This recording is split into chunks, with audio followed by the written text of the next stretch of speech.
Hi, welcome to the Discovering Curiosity series from What If Curiosity, where we're looking at some of the research and the science behind curiosity to help us develop a better understanding of curiosity so that we can understand how to use it to improve our lives.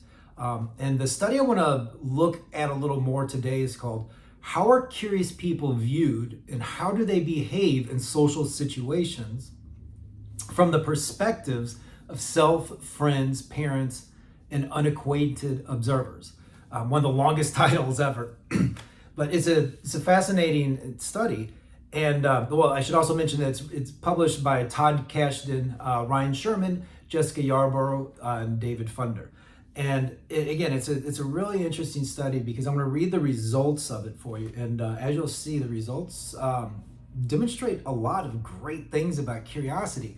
So many that I think we're going to break this up into separate videos. But this one we're going to focus particularly on the connection between curiosity and even more as it pertains to this particular study, a curious personality and anxiety or a tolerance of anxiety. So the results from the study said a curious personality was linked to a wide range of adaptive behaviors, including tolerance of anxiety and uncertainty, positive emotional expressiveness, initiation of humor and playfulness, unconventional thinking, and a non-defensive, non-critical attitude. So as I just mentioned before, there's a lot of great things in the results of the study. So we're going to look at each one of these in a separate video. But in this one in particular, I want to focus on that very first one. It says a curious personality was linked to adaptive behaviors such as tolerance of anxiety and uncertainty. And when you look up, well, what is a tolerance of anxiety? And you can basically take it an understanding of tolerance of anxiety as how much or how well you tolerate or put up with or endure different aspects of your anxiety. So it's important to point out that this isn't saying that, tolerance of anxiety isn't about, getting rid of anxiety or avoiding anxiety in all these new ways. It's more about, hey, look, we're all going to, face times of anxiety, or we're all going to be anxious, and, we're all anxious in different ways or about different things.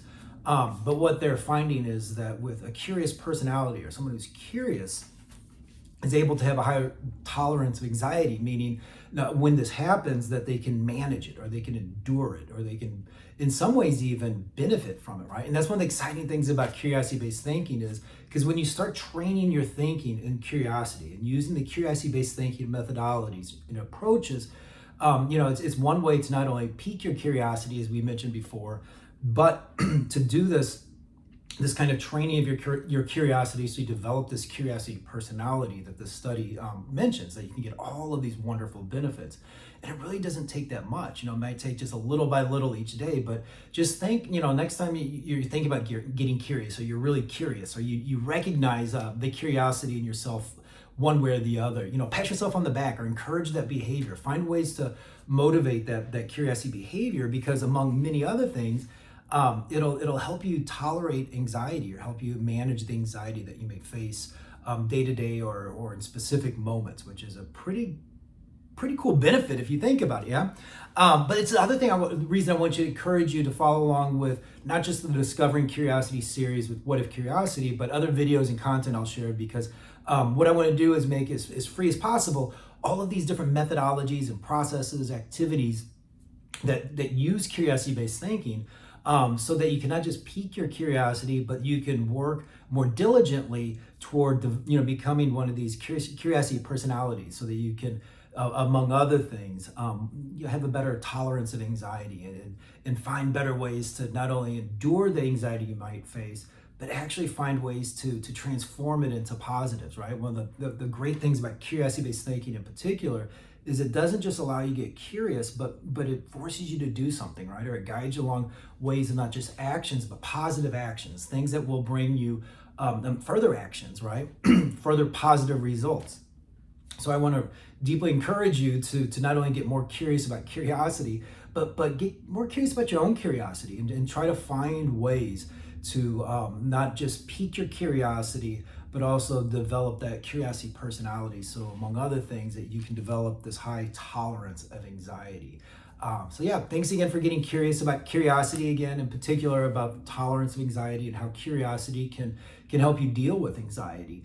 And I look forward to getting curious with you on other topics and other benefits of curiosity from this study and others in the future. So until then, stay curious. Thanks.